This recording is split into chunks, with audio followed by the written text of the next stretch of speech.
اور یہ اللہ کی بارگاہ سے کہ جب بھی انہوں نے معاذ اللہ نبی صلی اللہ علیہ وسلم کو مینٹلی اٹیک کیا، یعنی بائی ورڈز کچھ بھی ٹارچر کیا، معاذ اللہ انہوں نے کہا کہ محمد لست مرسلا، محمد صلی اللہ علیہ وسلم you are not a prophet, اللہ نے ارشاد فرمایا یاسین والقرآن الحکیم انک لمن المرسلین، کہ اللہ نے کہا یاسین القرآن حکیم کی قسم یاد فرمایا اللہ نے کہ بائی دا قرآن حکیم surely you are the prophet of Allah subhanahu wa ta'ala and you are not only the prophet, you are the master of all the prophets, you are the Sayyidul Anbiya, you are the Imamul Anbiya. So whenever the kuffar attacked Nabi sallallahu alaihi wasallam, Allah subhanahu wa ta'ala answered on behalf of Sayyiduna Rasulullah sallallahu alaihi wasallam. He also Allah answered, Inna a'atainaka al-kawthar. Allah firstly, Allah praised Sayyiduna Rasulullah sallallahu alaihi wasallam. Allah says, my Prophet sallallahu alaihi wasallam, Allah has given you Kawthar. Kawthar meaning the Kawthar is going to be a very big and vast and wide river on the day of judgment, that the thirsty ummah will be Allah given by Nabi drink on the day of judgment by Nabi sallallahu alaihi wasallam to drink from the water of Kawthar. One meaning is that, but other meaning of Kawthar, which is mentioned by Sayyiduna Abdullah ibn Abbas, one of the greatest commentator of the Quran, who is a Sahabi and who is the cousin of Sayyiduna Rasulullah sallallahu alaihi wasallam. He says here the Kawthar mean Allah has given everything in abundance to Sayyiduna Rasulullah sallallahu alaihi wasallam. In abundance, that everything good, every good qualities, every good characteristic, Allah subhanahu wa ta'ala has given him so much so that nobody ever be able to count those blessings that Allah has placed in the greatest personality of Sayyiduna Rasulullah sallallahu alaihi wasallam. کہ ہر خوبی، ہر اچھائی، ہر کمال اللہ نے نبی کریم صلی اللہ علیہ وسلم کو اتنا زیادہ دیا ہے کہ کوئی کبھی اس کو شمار نہیں کر پائے گا. امام محمد رضا کہتے ہیں کہ تیرے تو وصف عیب تناہی سے ہے بری، میرے شاہ میں کیا کیا کہوں تجھے، کہ آپ کے اوصاف، کمالات، گڈ کوالٹیز اتنی زیادہ ہے کہ اس کو کوئی کاؤنٹ نہیں کر سکتا ہے. چاہے آپ کی خوبصورتی لے لیجیے، اللہ نے کیا حسن و جمال، اللہ کا سمندر نبی علیہ السلام کو بنایا تھا، کیا حسن و جمال اللہ نے نبی کریم صلی اللہ علیہ وسلم کو عطا فرمایا کہ جو بھی دیکھتا اس کو دیکھ کے فدا ہو جاتا. ایک مکے والا جو ابھی اسلام میں داخل نہیں ہوا تھا، بخاری کی حدیث ہے، وہ جیسے نبی کریم صلی اللہ علیہ وسلم کی بارگاہ میں آتا ہے وہ اسلام لے آتا ہے. وہ جیسے نبی کریم صلی اللہ علیہ وسلم کی بارگاہ میں آئے اسلام کی دولت سے مشرف ہو گئی. پوچھا گیا بعد میں کیا ریزن ہے اسلام لانے کا، کہاں جس کا چہرہ اتنا خوبصورت ہو بھلا آدمی جھوٹا کیسے ہو سکتا ہے. ابو ہریرہ کہتے ہیں ما رأیت شیئا حسنا من رسول اللہ صلی اللہ علیہ وسلم، I have never seen anything more beautiful than نبی کریم صلی اللہ علیہ وسلم. نبی علیہ السلام سے زیادہ خوبصورت کسی کو نہیں دیکھا ہے کہ ایسا لگتا ہے کہ آسمان کا سورج ان کے چہرے میں تیرتا ہے. اللہ اکبر. وہ جب باتیں بھی کرتے تھے تو سامنے والی دیواروں پہ ریفلیکشن ہوا کرتا تھا، چہرے سے نور نکلتا تھا. اللہ اکبر. لائٹ، روشنی نکلتی تھی. حضرت عائشہ کہتی ہے کہ میری سوئی لاسٹ ہو گئی، میری نیڈل لاسٹ ہو گئی. And there was a darkness in the room. I wasn't able to find it because darkness تھا، اندھیرا تھا. لیکن سڈنلی نبی صلی اللہ علیہ وسلم انٹر ان دا روم. نبی صلی اللہ علیہ وسلم تشریف لائے. ان کے تشریف آوری کے ساتھ ہی ان کے چہرے پاک کی روشنی کی وجہ سے کمرے میں اتنی روشنی ہو گئی، اجالا ہو گیا. اللہ اکبر. کہ مجھے میری لاسٹ کھوئی ہوئی سوئی نیڈل میں نے مل لی. I found it. اللہ اکبر. اتنا نور اللہ کے رسول صلی اللہ علیہ وسلم. تو خوبصورتی بھی ان کی با کمال ہے. اور نبی علیہ الصلوۃ والتسلیم کو کہ اخلاق کریمانہ کا کیا کہنا، اخلاق کا مجسمہ اللہ نے نبی کریم صلی اللہ علیہ وسلم، بلکہ اللہ نے himself he praised the manners, the ethics of نبی کریم صلی اللہ علیہ وسلم. انک لعلی خلق عظیم. اللہ نے فرمایا کہ میرے حبیب مائی نبی صلی اللہ علیہ وسلم your manners are excellent، آپ کے اخلاق بہت عظیم ہے. حضرت عائشہ صدیقہ رضی اللہ تعالی عنہ سے پوچھا گیا نبی کریم صلی اللہ علیہ وسلم کے اخلاق کے بارے میں. انہوں نے کہا اللہ خلقہ القرآن، ان کے جو اخلاق تھے وہ قرآن ہے. قرآن کی پریکٹیکل ایگزامپل تمہیں دیکھنی ہے تو نبی کریم صلی اللہ علیہ وسلم کی سیرت طیبہ کی گوشے پڑھ لو، تمہیں مل جائے گی. تو ہر چیز، علم، نالج بھی اللہ نے کتنا دیا ان کو. ان کا جو نالج ہے وہ قرآن ہے. جو آج ہم کہہ رہے ہیں اور بیانات میں بھی کہتے ہیں کہ قیامت سے پہلے یہ ہوگا، مائنر سائنس، میجر سائنس، یہ ساری چیزیں ہوگی. بلکہ حشر کے میدان میں جب قبر میں بندہ جاتا ہے تو قبر میں بھی یہ ہوتا ہے. بلکہ یہ قبر میں اٹھنے کے بعد بھی جب حشر کا میدان ہوگا وہاں یہ میٹرز ہوں گے، یہ معاملات ہوں گے. یہ ساری چیزیں کس نے ہمیں بتائی؟ Who inform us about these all the things? نبی کریم صلی اللہ علیہ وسلم. تو سوچے ان کا نالج کتنا وائڈ اور کتنا واسٹ ہے. اللہ has given him the knowledge of everything. تمام جو مخلوقات کے بارے میں اللہ نے اپنے نبی کریم صلی اللہ علیہ وسلم کو ایک علم عطا فرمایا ہے. تو علم بھی با کمال ہے. ہر چیز میں نبی کریم صلی اللہ علیہ وسلم کو اللہ نے اتنی دی ہے کہ جن کا اندازہ نہیں لگایا جا سکتا ہے. فَصَلِّ لِرَبِّكَ وَانْحَرْ. اب اللہ سبحانہ و تعالیٰ اپنے نبی کریم صلی اللہ علیہ وسلم فرماتا ہے تو اپنے رب کے لیے نمازیں ادا کیجیے، وانحر، اور قربانی کیجیے. نمازیں نبی علیہ الصلوۃ والتسلیم نے بھی فرمایا کہ میرے صحابہ صلو کما رأیتمونی اصلی، کہ میرے صحابہ نماز ایسے پڑھو جیسے میں پڑھتا ہوں. یعنی نماز یہ اللہ کا آرڈر ہے، لیکن ادا میری ہے. میری جو ادائیں ہیں مجھے آپ آبزرو کرنا ہے، مجھے کاپی کرنا ہے. ہر چیز میں ہمیں کاپی نبی صلی اللہ علیہ وسلم کو کرنا ہے. یاد رکھیے دین کاپی کا نام ہے، نقل کا نام ہے. بہت سارے لوگ اپنی عقل کے ترازو پہ دین کو وے کرنے کی، تولنے کی کوشش کرتے ہیں. ان کو چاہیے کہ ایسا نہ کریں. دین، ہاں کوئی چیز آپ کی عقل میں اگر آ جائے تو بہت اچھی بات ہے، لیکن کوئی چیز عقل میں نہ بھی آئے تو معاذ اللہ آپ دین کا انکار کرنے کی کوشش نہ کرنا. کل بروز قیامت جہاں آپ کو ہر چیز میں نیڈ ہوگی، حاجت ہوگی، وہاں دین آپ کے کام آئے گا. اگر دین آپ کا کمپلیٹ ہے، دین آپ کا اسٹرانگ ہے، ایمان اور فیتھ اسٹرانگ ہے، تو پھر آپ کامیاب اور سکسیسفل اور پراسپیرس ہوں گے. اگر دین ویک ہو جائے گا تو پھر آپ گھاٹے میں جا سکتے ہیں، لاس میں جا سکتے ہیں. تو نبی علیہ الصلوۃ والتسلیم کی نقل کا نام یہ دین ہے. ہمیں نبی علیہ السلام کی نقل کرنی، اور اوپر سے جو دین ہم تک کنٹینیوسلی آ رہا ہے، صحابہ سے، تابعین نے، تبع تابعین نے، ائمہ نے، اسلاف اولیاء نے، فقہاء نے، مشائخ نے، علماء نے یہ دین ہم تک پہنچایا ہے. کتابوں کی شکل میں یہ دین ہے، اور بالمشافہ لوگوں نے جو ایک دوسرے سے پڑھا ہے، لوگوں کی، اولیاء کی، مشائخین کی، علماء کی، اماموں کی محفلوں میں بیٹھ کے دین پڑھا ہے، لرن کیا ہے، سکھا ہے، وہ دین ہم تک کنٹینیو ہے. اسی دین پہ ہمیں چلنا ہے. نماز، نبی علیہ السلام نے کیا نمازیں پڑھی. نبی علیہ السلام راتوں میں بھی نمازیں کبھی اتنی لمبی ادا کرتے تھے کہ پاؤں میں ورم آ جاتا تھا. اللہ اکبر. ایک صحابی نے کہا یا رسول اللہ سبحانہ وتعالیٰ نے ہر خلاف اولا چیز معاف فرما دی، بلکہ آپ کے صدقے میں اللہ نے آپ کی امت کے گناہوں کو بھی معاف فرمایا. بہت سارے آپ کی امتی ایسے جن کے گناہ آپ کے صدقے میں معاف ہو جائیں گے یا رسول اللہ. آپ اتنی زیادہ مشقتیں برداشت کرتے ہیں، اتنی زیادہ محنت. کہا افلا اکون عبدا شکورا، shouldn't I be the thankful servant of Allah سبحانہ وتعالی، اللہ کا شکر گزار بندہ میں نہ بنوں. یہ مرتبے، یہ شانیں، یہ عزتیں، یہ عظمتیں، یہ وقار، یہ رتبے اللہ نے مجھے دیے ہیں، تو اللہ کا شکر گزار بندہ میں نہ بنوں. فَصَلِّ لِرَبِّكَ، قربانی کرنے کا حکم. ان شانک هو الابتر. پھر اللہ نے فرمایا کہ میرے نبی جو آپ کو ابتر کہتے ہیں، معاذ اللہ یہ سیلیبریٹ کرتے کہ آپ کے بیٹے کا انتقال ہو گیا، کہ آپ کا مشن کنٹینیو نہیں ہوگا. In reality, the one who call you abtar himself is the abtar. اور جس انسان نے نبی صلی اللہ علیہ وسلم کو ابتر کہا تھا اس کے 4 بیٹے تھے. وہ اللہ کہتا ہے کہ وہ ابتر کیا ہوا، اس کے 4 بیٹے اسلام لے آتے ہیں، اسلام میں داخل ہو جاتے ہیں، and they continue with the mission of نبی کریم صلی اللہ علیہ وسلم. تو یہ اللہ کی مشیت، اس کی شان ہے، جس کو چاہے اس کو ہدایت عطا فرمائے. اللہ کی شان ہے بڑی، جس کو چاہے جس کو جو عطا فرمائے. تو اللہ نے اپنے نبی علیہ الصلوۃ والتسلیم کے شان میں یہ سورہ مبارکہ کو نازل فرمایا. تو ہمیں اب یہ سورتوں کو جب نماز میں بھی تلاوت کریں تو ان کی لذتیں لینی ہے. یہ ساری معانی، ساری میننگز، یہ سارا ایکسپلینیشنز ہمارے ذہن میں حاضر ہونا چاہیے، اور دیکھیں کہ کیا اللہ اکبر رتبے ہیں. تیسری جو سورت ہے سورۃ العصر. سورہ عصر بھی ایک معانی اور میننگ کا ایک اوشن ہے، سمندر ہے.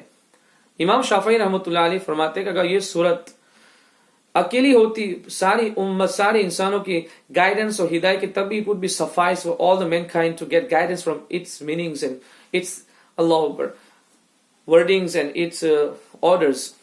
اتنی پیاری صورت ہے. ایک 2 صحابی تھے نبی کریم صلی اللہ علیہ وسلم کے، وہ جب بھی ملتے تھے ایک دوسرے سے تو سیپریٹ ہونے سے پہلے وہ سورۃ العصر کی تلاوت کرتے تھے، پھر سلام کرتے تھے. تو سورہ عصر، والعصر، اللہ نے اس میں عصر کی قسم یاد فرمائی. عصر معنی ٹائم. مفسرین نے بھی کہا کہ اس زمانے سے مراد نبی کریم صلی اللہ علیہ وسلم کا زمانہ ہے، کیونکہ نبی علیہ السلام نے فرمایا خیر القرون قرنی ثم الذین یلونہم ثم الذین یلونہم. The best time is my time, then the time which will be close to my time, then the time which will be closer to that time. سب سے اچھا زمانہ میرا زمانہ ہے. یہ نبی صلی اللہ علیہ وسلم کو اسی زمانے میں انسانیت کا، ہیومینٹی کا حسن نظر آتا ہے. اسی زمانے میں ہمیں نور نظر آتا ہے جب اللہ کے رسول صلی اللہ علیہ وسلم physically he was amongst the Sahaba Kiram, Allah Akbar, and Sahaba used to learn from Nabi Kareem sallallahu alaihi wasallam. اور انسانیت کو جب بھی جو نور ملا ہے، آج بھی جو انصاف کے تقاضے اور ڈیمانڈز فلفل کیے جاتے ہیں، جسٹس کی ساری چیزیں نبی صلی اللہ علیہ وسلم نے لاس ہیومینٹی کو ٹیچ کی ہے، کیونکہ وہ رحمت للعالمین بن کے تشریف لائے تھے. اللہ اکبر. وہ مکے کی گلیوں میں اللہ و گلی کوچوں سے گزرتے ہوں گے، مدینہ شریف کی گلی کوچوں سے گزرتے ہوں گے، مسجد نبوی شریف میں جا کر نبی علیہ السلام امام ہوتے تھے، ان کے اقتداء میں ہزاروں صحابہ پیچھے نمازیں ادا کرتے. اس کو امیجن کرے، سوچئے اس ماحول کو، کیا پیارا ماحول ہوگا.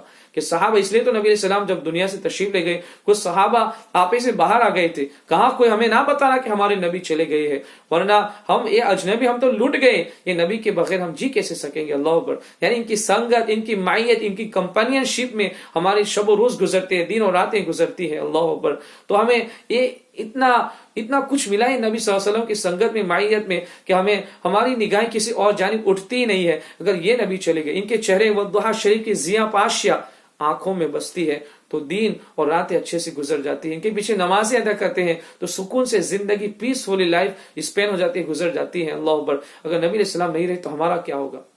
اللہ کی مرضی، اللہ کی مشیت کہ وہ دنیا سے تشریف لے گئے، موت واقع، پھر موت کے بعد اللہ نے ان کو زندگی دی، لیکن وہ قبر اول میں نبی علیہ السلام زندہ ہے، ہمارا عقیدہ ہے۔ تو زندہ ہے واللہ، تو زندہ ہے واللہ، میری چشم عالم سے چھپ جانے والے۔ تو عصر سے مراد نماز عصر بھی ہے۔ نماز عصر کی فضیلت، ایکسیلنسیز بہت زیادہ ہے۔ جس نے نماز عصر کو کھو دیا گویا وہ تباہ ہو گیا، برباد ہو گیا۔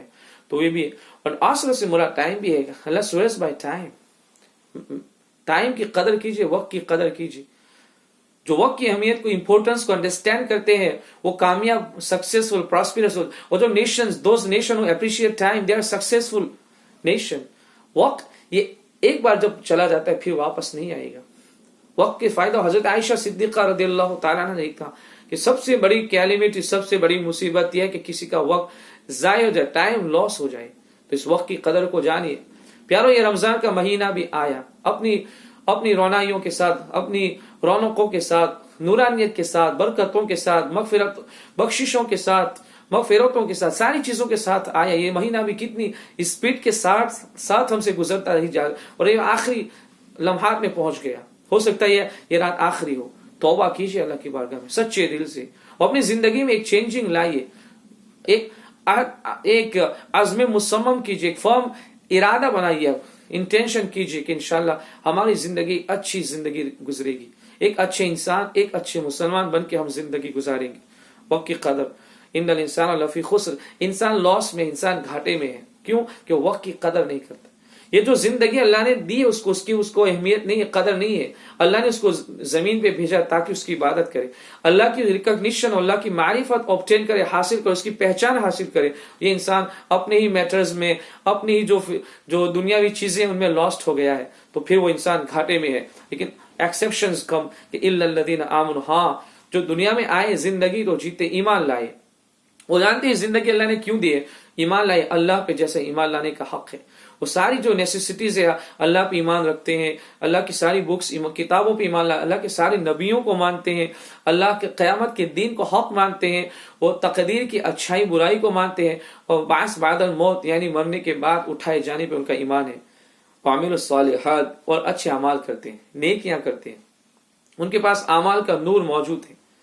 ایمان تو ہے، اور ایمان کے قلعے کو پروٹیکٹ کرنے کے لیے، ایمان کو بچانے کے لیے پھر وہ عمل کرتے ہیں۔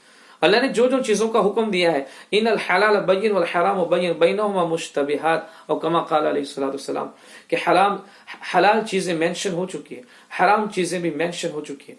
حلال چیزوں سے فائدے اٹھاؤ اور جو فرض ہے ان پہ عمل کرو، اور حرام چیزوں سے اپنے آپ کو بچاؤ۔ Keep away yourself from the حرام تھنگز۔ اور ان بٹوین ڈاؤٹ فل چیزیں بھی ہے، ڈاؤٹ فل چیزوں کے کلوز نہ جاؤ۔ ہو سکتا ہے کہ ان کی وجہ سے maybe because of those things you will be thrown or you will get close to haram things، کہ ان کی وجہ سے حرام چیزوں میں آپ مبتلا ہو سکتے ہیں۔ تو یہ چیزیں عمل صالح کرتے ہیں۔ وتواصوا بالحق، اور کیا ایک آپس میں they advise each other amongst themselves for حق کی ایڈوائس کرتے ہیں۔ حق کیا ہے؟ حق اللہ کا قرآن ہے۔ They give advice each other to read the Quran and listen the Quran, understand the meanings of the Quran, the explanations of the Quran۔ قرآن کی باتوں کو انڈرسٹینڈ کرنے کی کوشش کرتے ہیں، اس لیے کہا وَرَتِّلِ الْقُرْآنَ تَرْتِیلًا، قرآن کو ترتیل سے پڑھو۔ ترتیل کا ایک معنی ہے read Quran slowly understanding the meanings of the Quran۔ This is the communication of Allah subhanahu wa ta'ala to his creation۔ قرآن یہ اللہ کا کلام ہے، اللہ کی ہدایت ہے، یہ ضابطۂ حیات ہے، یہ رہنما کامل ہے، یہ کامل کمپلیٹ گائیڈنس ہے لوگوں کے لیے۔ اس کی باتیں اللہ ایسی باتیں جس کی باتوں کی طرح کسی کی باتیں نہیں ہو سکتی۔ اس پہ عمل کرنے سے خدا کا قرب، خدا کا کلوزنس آبٹین ہوتا ہے، حاصل ہوتا ہے۔ اسی پر عمل کرنے سے ہماری اندھیری قبر میں اجالے ہوں گے. اس پر عمل کریں گے تو آخرت کی مشکلیں مصیبتیں ساری دور ہو جائے گی. بلکہ زندگی بھی گزارنے کے لیے علامہ اقبال نے یہی تو کہا ہے کہ لوگ جب ایک بندے کو موت نہیں ہوتی ہے، روح اس کی جلدی سے نکلنی ہے، تو قرآن پڑھتے ہیں کہ قرآن پڑھو، اس پہ موت آسان ہوگی. کہ اس سے انکار نہیں ہے. اگر جو انسان جس نظر کے حالت میں اس کی روح نہیں نکل رہی ہے، سختی ہو رہی ہے، اس وقت اس کی روح کے جاتے ہوئے اس کو مشکلوں کا سامنا ہے، تو قرآن پڑھا جائے اس کو آسانی ہوگی، اس سے انکار نہیں ہے. لیکن سوچ کہ جو قرآن تجھے سکون سے مار سکتا ہے، جس قرآن کو پڑھنے کی وجہ سے سکون سے تیری روح نکل سکتی ہے، کیا اگر وہ قرآن زندگی جینے کے لیے پڑھے تو تمہیں سکون والی، امن والی، پیسفل لائف حاصل نہیں ہو سکتی ہے؟ کاش ہم نے زندگی جینے کے لیے قرآن پڑھا ہوتا. تو قرآن کی نصیحتوں پہ عمل کرو لوگو، قرآن کی باتوں کو سنو. وَتَوَاصَوْا بِالصَّبْرِ، اور اللہ یہ جو نیک بندے ان کی کوالٹی ہے کہ they advise each other to have صبر. صبر کرو. صبر اللہ کی مشیت، اللہ کی مرضی، اللہ کے ڈیسیژن میں راضی رہنے کو صبر کہتے ہیں. صبر کرنا اس دنیا میں ups and down, this world is full of ups and downs, چیزیں ہوتی ہے. ہمارا اپنا پرابلم کیا ہے کہ ہماری جو زندگی جینے کے ایسنس ہے، جو روٹ، مطلب کہ جو زندگی جو روٹ بیسڈ تھنگز ہے، ان کو ہم انڈرسٹینڈ نہیں کرتے. اللہ نے قرآن میں کہا ہے کہ آسان تکرہوا شیئا وہو خیر لکم، آسان تک کہ some time you may dislike something but Allah knows it's going to be good for you in your future. Allah says وَعَسَىٰ أَن تُحِبُّوا شَيْئًا وَهُوَ شَرٌّ لَكُمْ. Sometime you may like something but Allah knows it's not going to be good for you in your future. تو وہ چیز لیے وہ چیزوں سے اللہ تمہیں دور رکھتا ہے. اور لَقَدْ خَلَقْنَا الْإِنسَانَ فِي قَبْضٍ، انسان کو ہم نے قبض میں پیدا کیا، یعنی ڈیفیکلٹیز کے ساتھ پیدا کیا ہے. تو اپس اینڈ ڈاؤنس تو ہوں گے. بالکل ٹینشن فری لائف آپ کو اس دنیا میں نہیں مل سکتی ہے. اس لیے ہمیں کمپرومائز کرنا بھی، we have to learn how to compromise with the situations. اس لیے نبی علیہ السلام نے دعا کی کہ اللہ مجھے بزدلی سے تیری پناہ عطا فرما. یعنی کاوڑنس نہیں ہونا چاہیے. کاوڑ کیا ہوتا ہے کہ آپ سچویشن کو فیس نہ، you don't have guts, you don't have ability to face the situations. نبی علیہ السلام دعا کر کے اللہ مجھے طاقتور بنا دے. اور طاقت اور پاورفل کسے کہتے ہیں؟ You have guts to face the situations. آپ situations اور ups and downs کو فیس کر سکے. جب پیسہ ہے تو شکر کرے، اور جب نہیں ہے تو صبر کرے. جب اچھے when you are in good times تو شکر کرے، پراؤڈی نہ بنے. Don't be arrogant.